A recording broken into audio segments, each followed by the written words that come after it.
In today's video, I'm going to teach you how to reactivate a user in Hubstaff. If someone was previously removed from your Hubstaff organization, the good news is that bringing them back is usually very simple.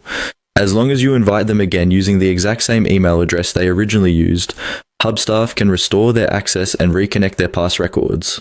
That means their historical data may still be available, provided it has not been permanently deleted under Hubstaff's data retention policy. To begin, sign into Hubstaff and go to the People section, then open Members. This is where you manage the users in your organization, including adding new members and restoring access for people who were removed in the past. Take a moment to make sure you're in the correct organization if you manage more than one, since user access is controlled separately for each one. Once you're on the Members page, click Invite Member.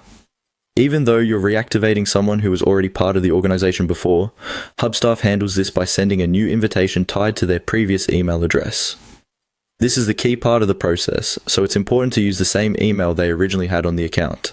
Next, enter that same email address in the invitation field. Be careful here, because if you use a different address, Hubstaff may treat the person as a completely new user instead of restoring their previous profile and associated data.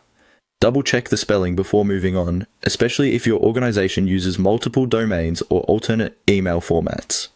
After that, assign the appropriate role and projects.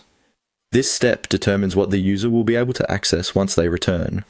Choose the role that fits their responsibilities and make sure they're added to the correct projects so they can start working right away after accepting the invitation.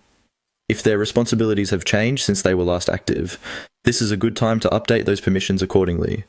When everything looks correct, click Send. Hubstaff will send the invitation to that email address, and once the user accepts it, their access will be restored. If their historical data is still available, under Hubstaff's retention policy, it should also reappear as part of the reactivated account. And that's it.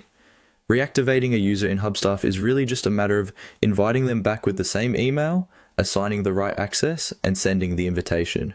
If you found this helpful, you can use the same process anytime you need to restore access for a